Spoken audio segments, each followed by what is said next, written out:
Alrighty. Hi. Sorry to interrupt your conversation in the front. Thanks for showing up for the last session of the day. I know you must all be very tired. And in that sense, I have extremely bad news. This is going to be a tough talk to follow. So if you feel a little bit drowsy, get a coffee. Because we'll be going through like a lot of slides quickly. And there's a lot of concepts. And Kafka is amazing. But you'll also have to think a little bit, because there's not a lot of code you can show, because everything's distributed. And everything will work eventually, guaranteed. But it's not always easy to grasp immediately. My name is David. I work at Heroku, where we use Kafka extensively now. I shouldn't tell you this, but I don't use it. I'm just an expert. That's what I'm supposed to be, right? That's why I'm here. No, we use it extensively. I really like it. It's one of these. I fundamentally believe in simplicity in design, and Kafka is actually for something that's so hardcore distributed system, relatively elegantly designed and relatively simplistic in many, many of its moving parts, and the assumptions and trade-offs it makes, and which we're going to discuss. My email address is this. It will be forwarded to a new corporate email address from the mothership, but that's fine. We're all by Salesforce now.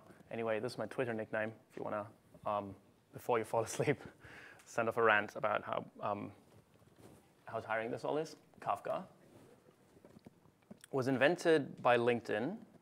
Name actually inspired, I think, at the time by Franz Kafka, the German guy. You remember him all from school. LinkedIn used it for many purposes, mostly around events happening in the system. And there's a lot, because a lot of people send you, you get these 100 times a day. Somebody wants to connect with you on LinkedIn. And they built this system and eventually handed it over to the Apache Foundation, which usually means this is bad news, right? The last Apache project I was super excited about when it was handed over to the Apache Foundation was Flume. You can tell from the website that that's no longer a thing I would recommend you use. But in the case of Kafka, this is, I think, really the first project where I'm like, oh, OK, this is done by professional people. And they're still going. And the quote from Mr. Krebs, who's one of the original project founders, is basically, it's a massively scalable pub/sub message queue. So all things at once, right? And a distributed transaction log. So you look at that, and you read half the sentence, because you have my attention span, and you say, sorry, I need room to pace. Okay. So you say, OK, it's a queue. But it's not just a queue. Like AMQP or something. It has two distinctive qualities. One is it retains its stuff, so it's not a queue that you take things off. And most queue systems are not multi-subscriber, because a consumer reads something off a queue in a traditional queue system, and then the entry is gone, right? You have different semantics that are guaranteed. In the case of AMQP, the broker is very, very smart about these things, right, and gives you atomicity guarantees. In Kafka, the broker is super dumb, like the exact opposite of AMQP. But you can multi-subscribe. Why? We will see in a second. So it's a pub/sub thing, because that was also in that sentence. It's not just a pub/sub thing, because pub/sub has this property that it broadcasts to all subscribers. You can do that with Kafka, but you don't usually. So it's a log, kinda.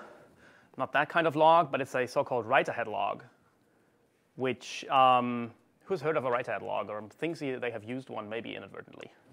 One person. Nice, you already got an elephant. OK, so I can't reward you, because 2 is bribery. So write-ahead log is, for example, used by CouchDB. That was one of the database technologies that really publicly advertised it as a core feature. So the way a write-ahead log works is you insert a document foo, and then bar, and then baz, and then other things, and that's just appended to a list, right? So you say you create a document, and then you update the document, and then you create it again, and then you remove a document. And these things are stored in order.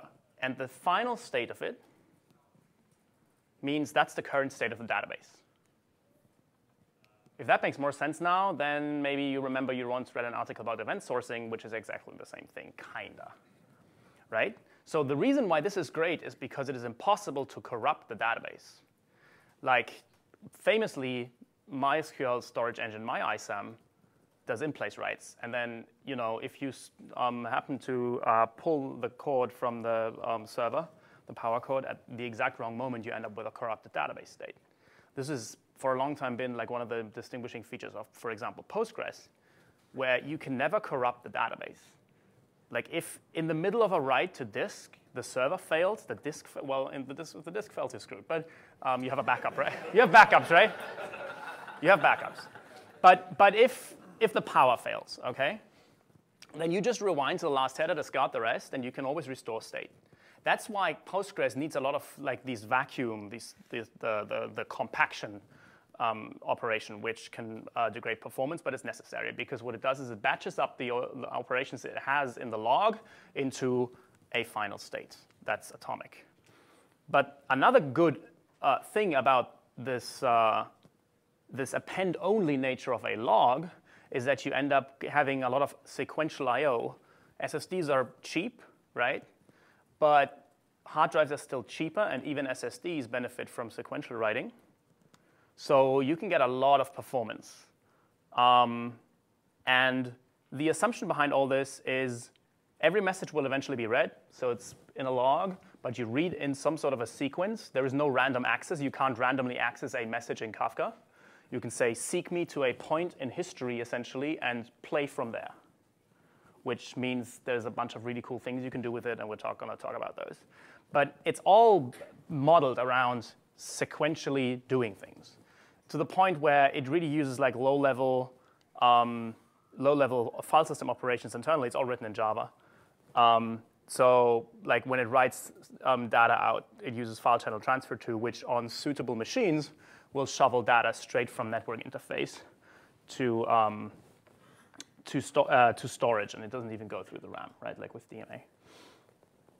So then in the end effect, you get like a big, great motorcycle. Is it Ducati? Nice.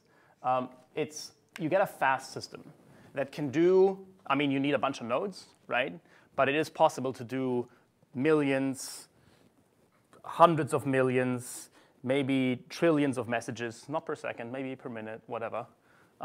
It's really bound on the upper bound of what you can achieve in terms of performance is how many instances have you got. If you have 100 servers, almost the capacity almost multiplies by 100, right?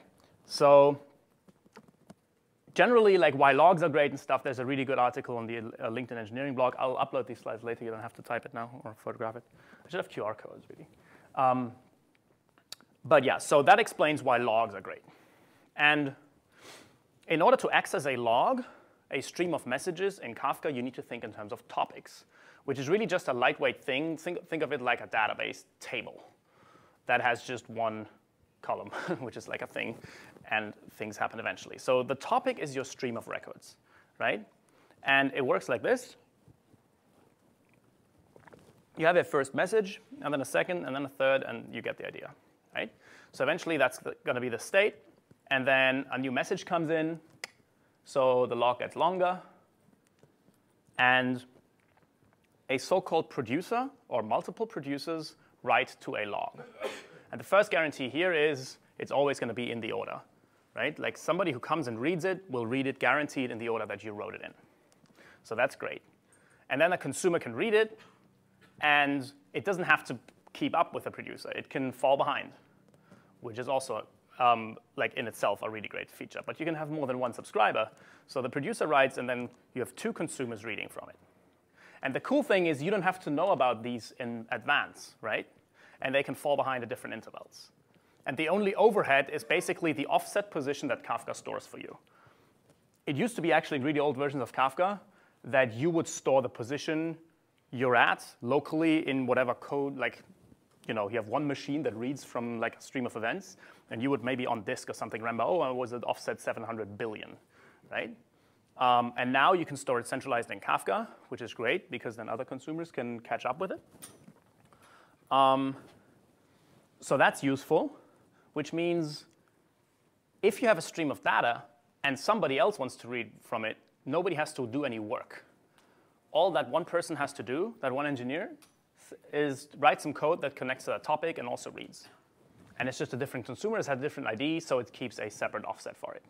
Right? There is no code that anybody has to write in order to make information available to more people.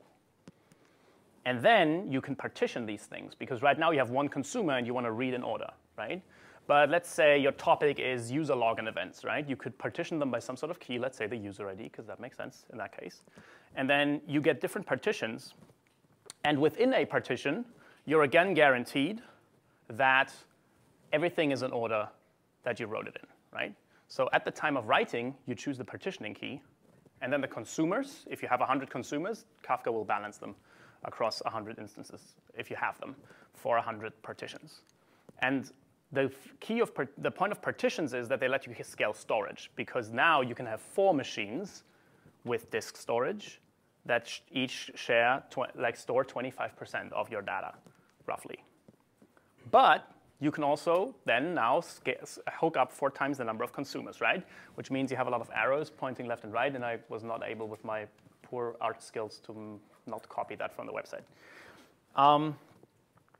And so that's the one thing. Like, it's not infinitely scalable, obviously, but I mean, you can have clusters, Kafka clusters with tens of thousands of nodes.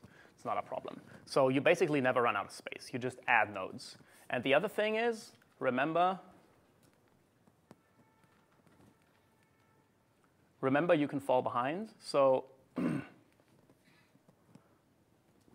meaning you can fall behind, like, you have like a consumer that does something very complex, right? And during daytime, you have like a lot of traffic, so it falls behind for a couple of hours, and at nighttime, it catches up. That means Kafka retains messages, actually. You can retain infinitely, so you can use it for data storage. Or in many cases, you would say, well, I retain all events for a week. The great thing is you can always go back in time and look at what was the state of things a week ago before that bug we're currently trying to fix occurred, right? Or you can take a chunk of the events and take them offline for testing, right? You copy like a part of the data, live stream of the data, locally to your computer and then replay it to see what's happening.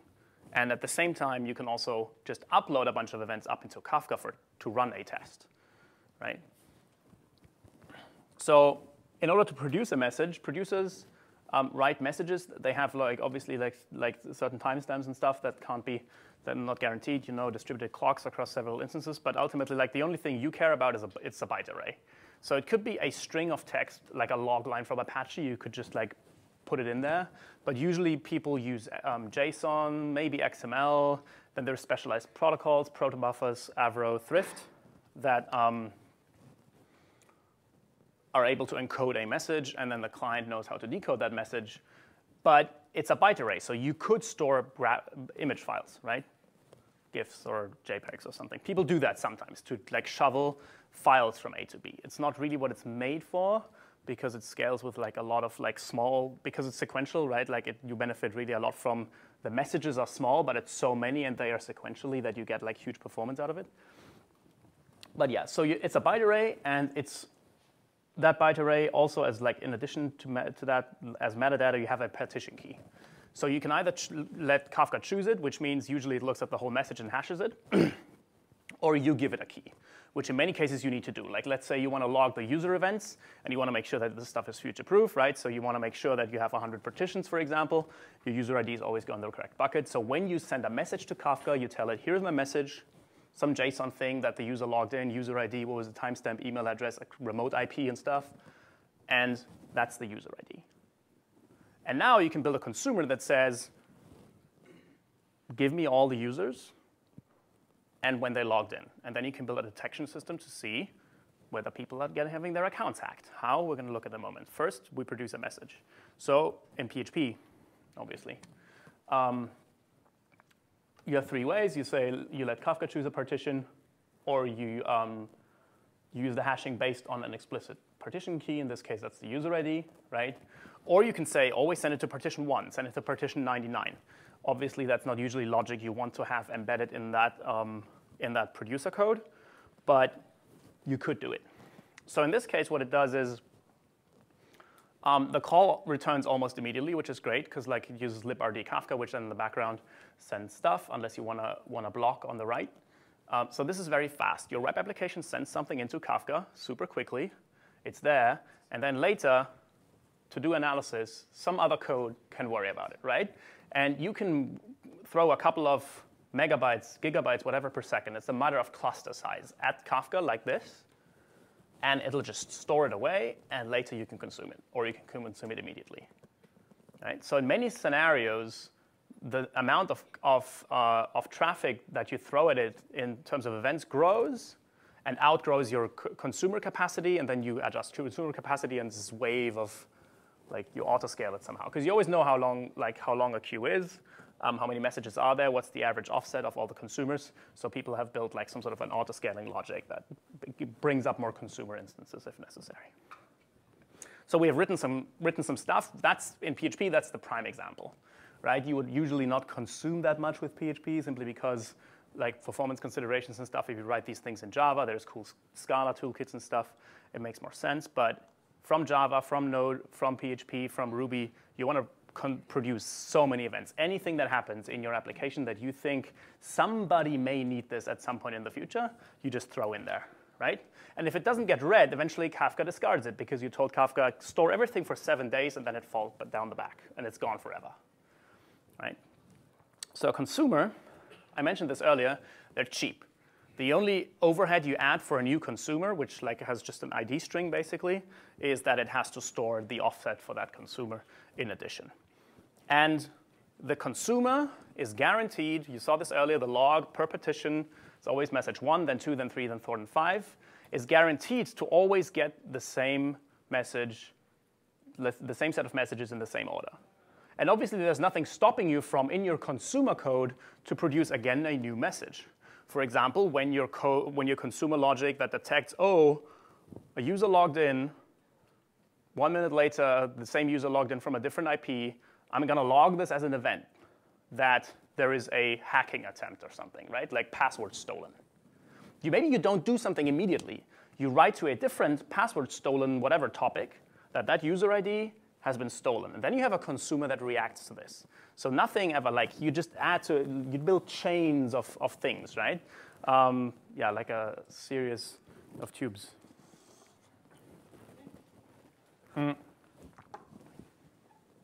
So a basic consumer in RD Kafka, that's the extension name. Looks roughly like this.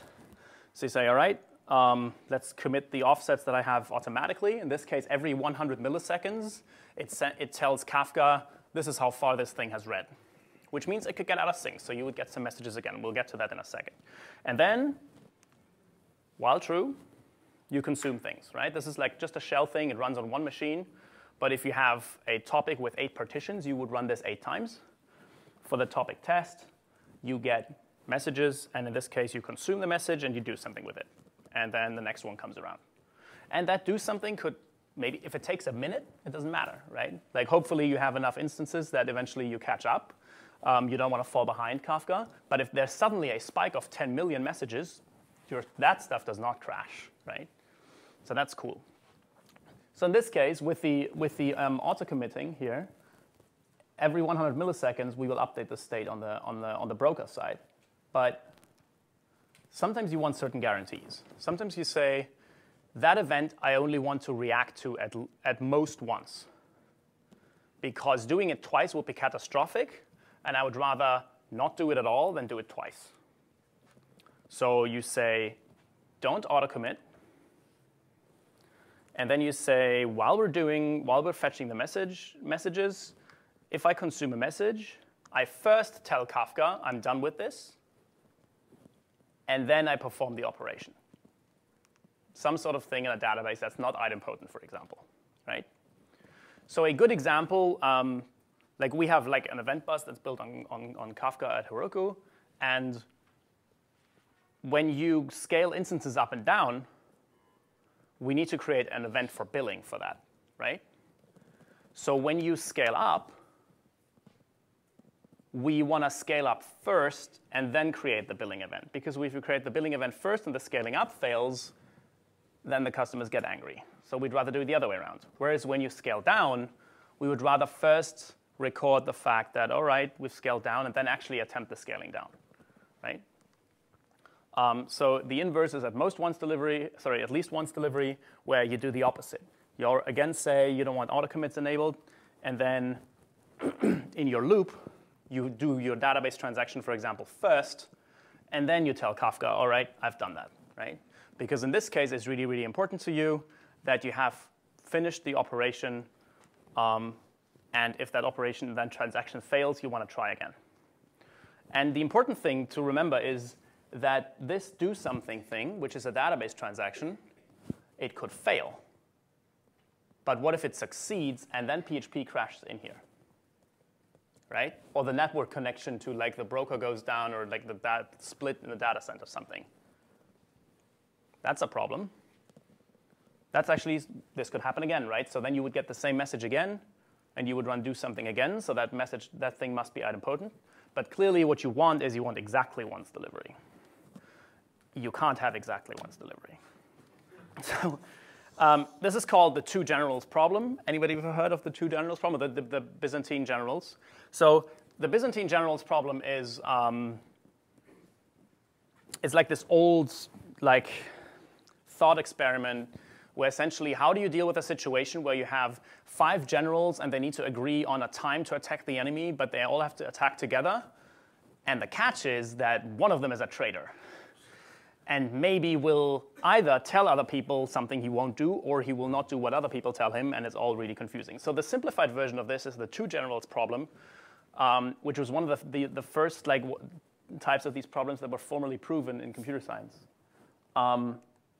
Aliens have landed. It's not about aliens, okay? So it's like, the original story is you have like a valley, the enemy's there, and then outside, behind mountains, there's the two generals, and they don't have a line of sight to communicate, so they have to send messengers, and so maybe and they are communicating over an unreliable link. So you have a general here, general there.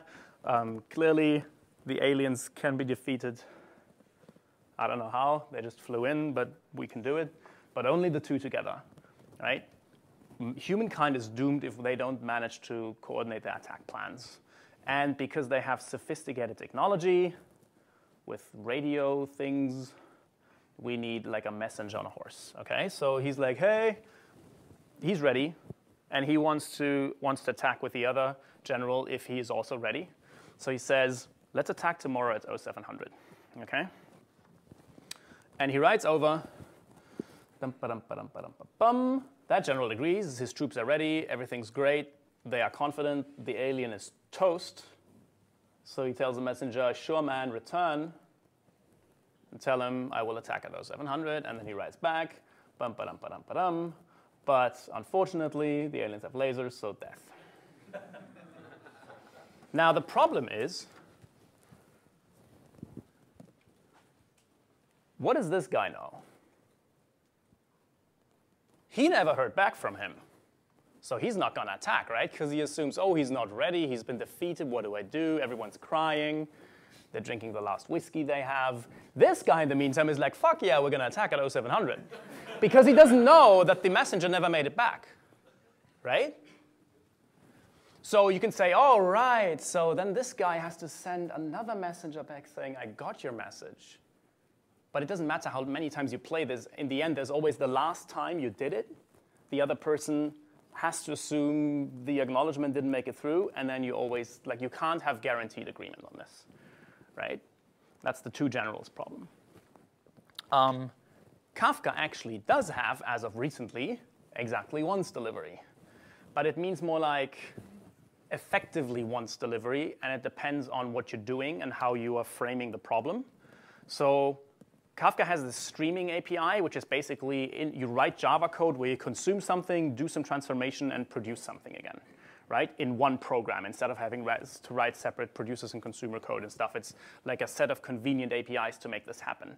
And within the constraints of that system, consuming something, doing a transformation, and then producing a message again, that can now be done in a transaction. distributed across a bunch of nodes until you have quorum. There's Zookeeper in the background. It's amazing. But if you have to talk to an external database where the transaction can fail, you still, like, it's an impossibility, as we've just seen, right? So it depends. So you always have to keep that in mind. But the truth is that there are very, very few problems in the world. I can't think of one where it's really, really a deal breaker if you don't have exactly once delivery. Yeah, so there's it's a bit of an angry rant, because he's basically the founder of Kafka. And he's like, oh, people always say exactly what is possible, but they don't just define it properly, etc. And he's right? A lot of people, it's usually like on like Hacker News. People are like, oh, but this is, and then they throw these terms around, say it's not possible. Like the creators of Kafka, they're stupid. Like I'm smarter, because I've heard this thing once. I've read this Wikipedia page, so now, about the two generals. So he clarifies in what scope is it a possibility. But it's not really something you should be concerned with, except in certain edge cases. Because initially, as you get started with this, you're going to produce a lot of stuff, and then hopefully consume a bunch of things, and be happy. So what do you need for that?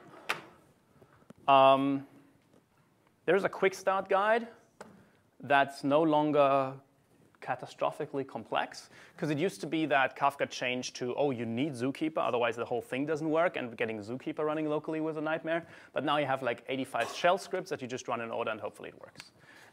You can also use hosted Kafka. Confluence is one of the main sponsors of Kafka as a project. They have a hosted Kafka solution. At Heroku, we now also have a hosted Kafka solution. It's not free, unfortunately, because turns out all this stuff is really difficult to run. But yeah. The extension, I've already shown some code. Special shout out to this Marcus Edenhill guy from Sweden. I think he's the biggest star of I've ever seen in open source. He's super responsive to me. I think he gets paid for it, but still, he's amazing, right? He's so patient with people, and it's just amazing that all the work he does on this underlying C library called librd Kafka that the Kafka extension builds on. And that actually already supports the new exactly once message semantics, which without actually supporting it in the client or producer. But you can at least hook up to always the latest versions of Kafka with it and stuff. And if you want to use it for real, you need some courage and some patient sysadmins. It's mostly really, really solid right now, but you need to make sure that you stay up to date. There's I read this just a couple of days ago. From Honeycomb, a post-mortem of they had an outage that was really weird. It was an older bug of Kafka where basically the cluster, all the nodes thought all the good nodes were bad and all the bad nodes were good, so everything was confusing.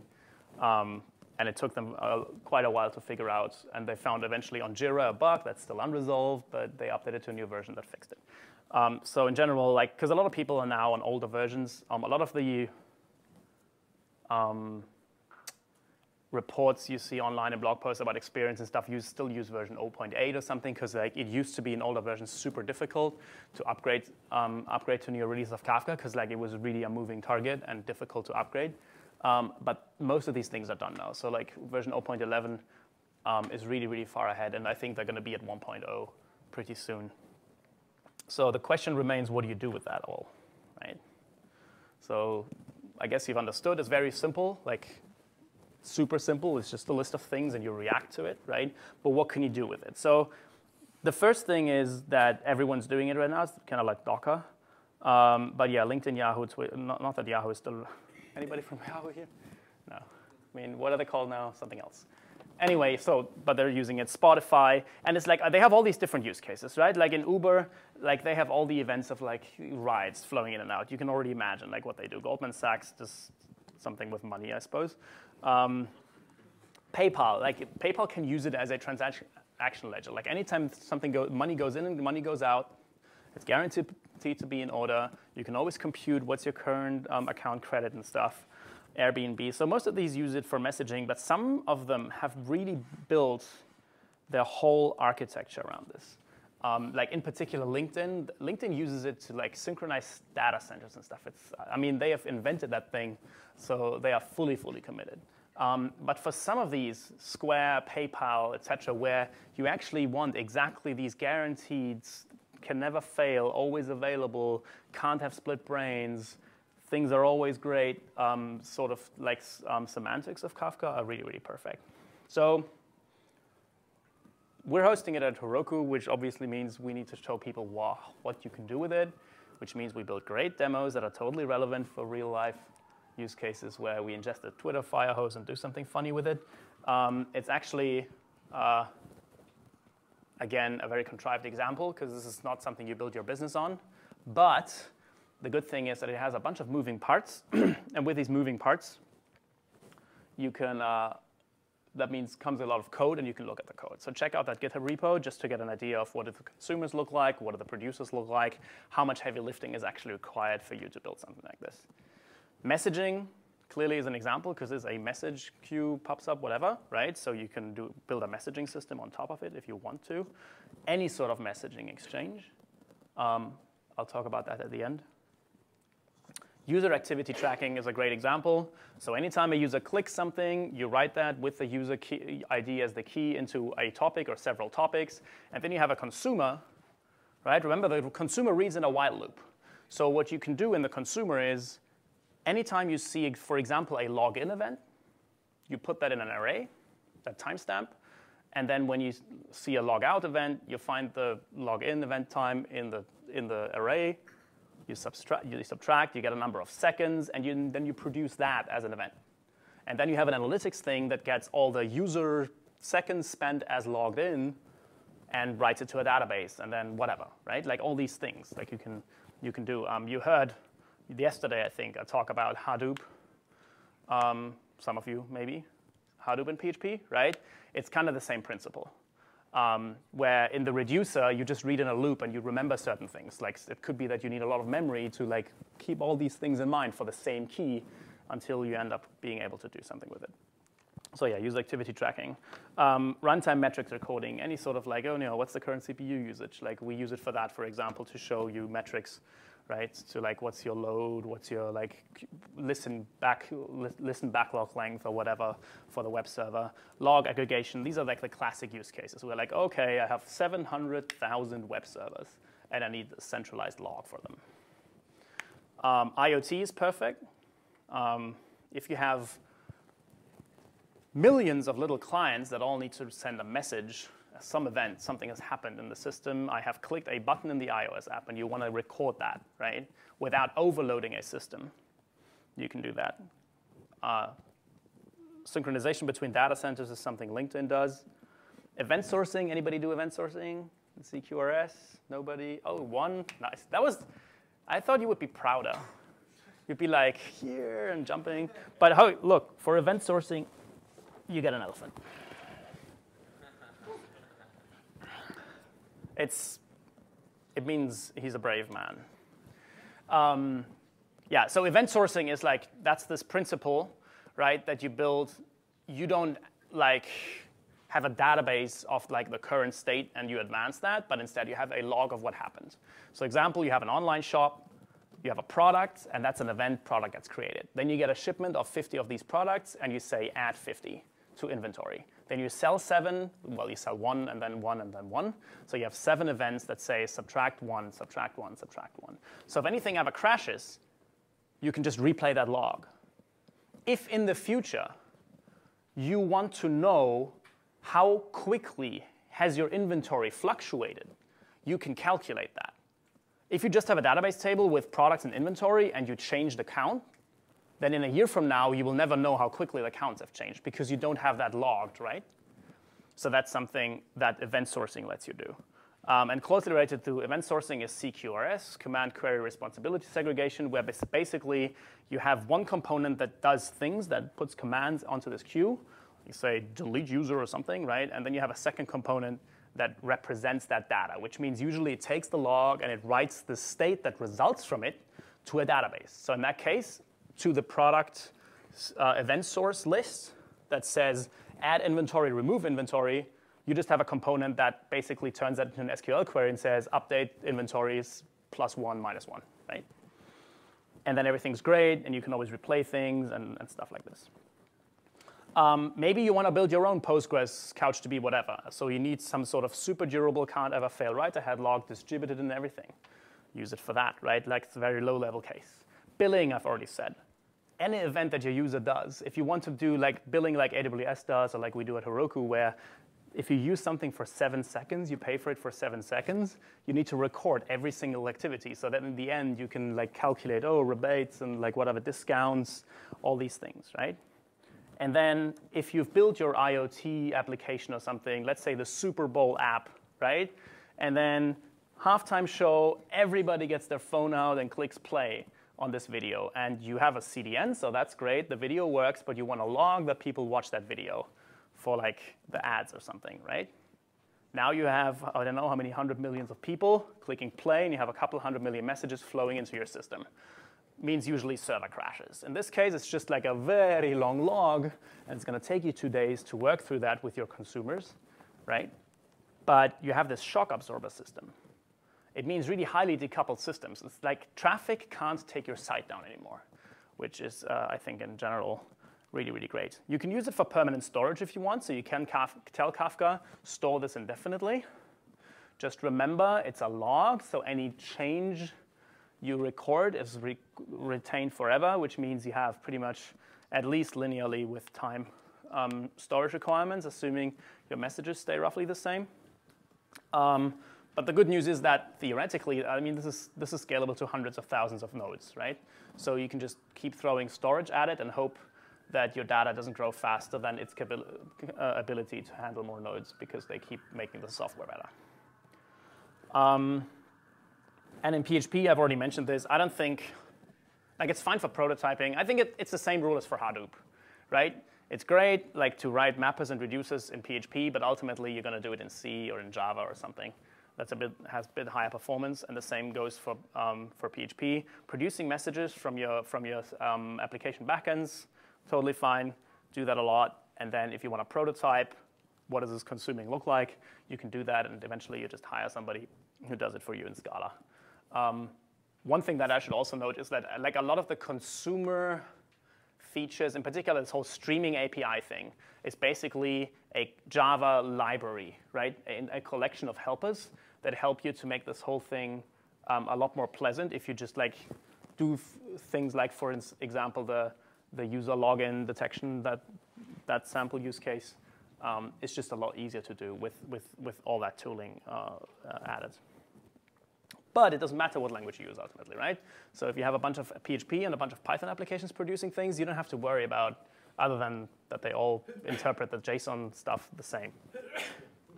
And the effects are, I mean, we have to talk about a bunch of those, but one in particular that I haven't touched on yet is this makes a lot of microservice architectures easier as well.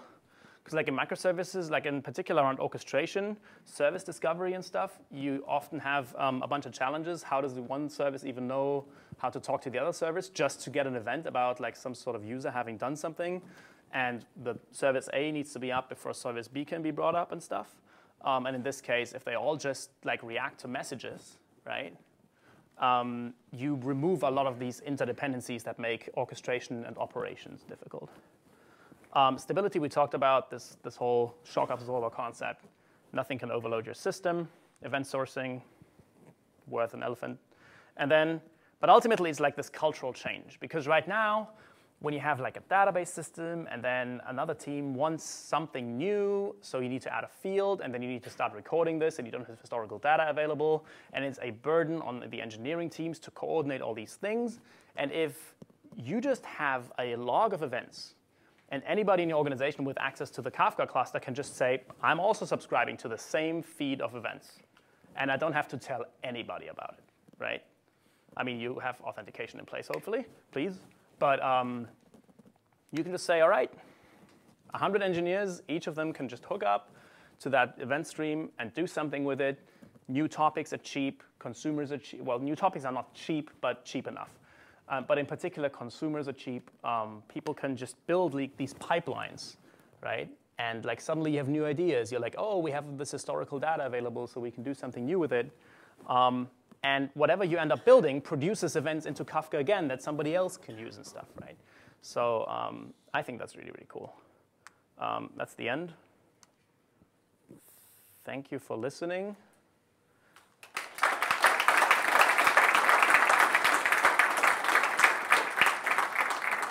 Here's a question I forgot to ask. Has anybody ever used Kafka? You already have an elephant. Come on. Nobody else? All right. The last. I know who the last. Wait, I have 2 elephants. One is reserved. And the other. Sorry, people on the sides.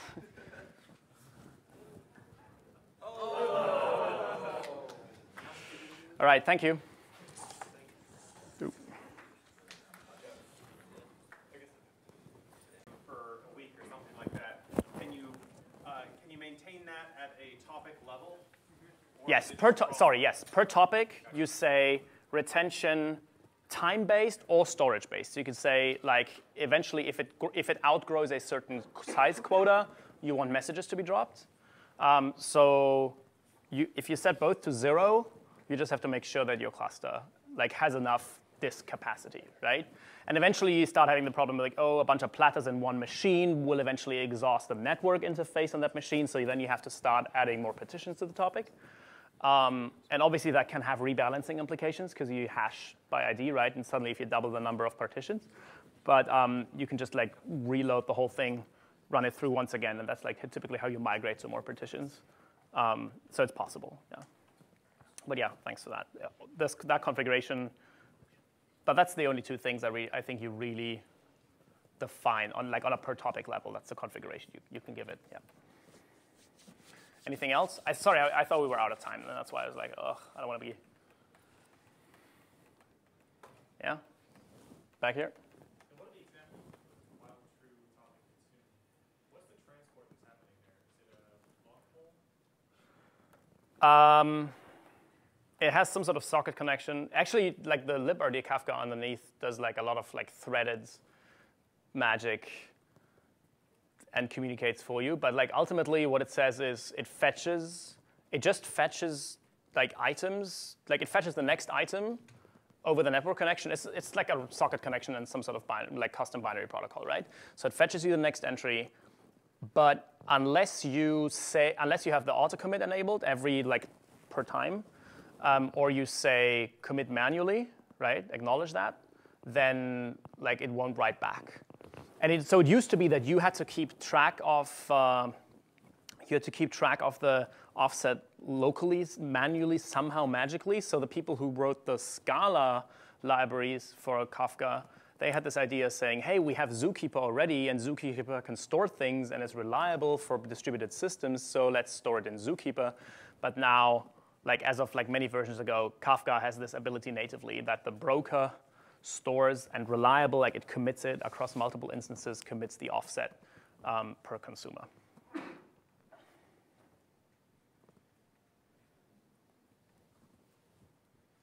All right. Sounds good. Thank you.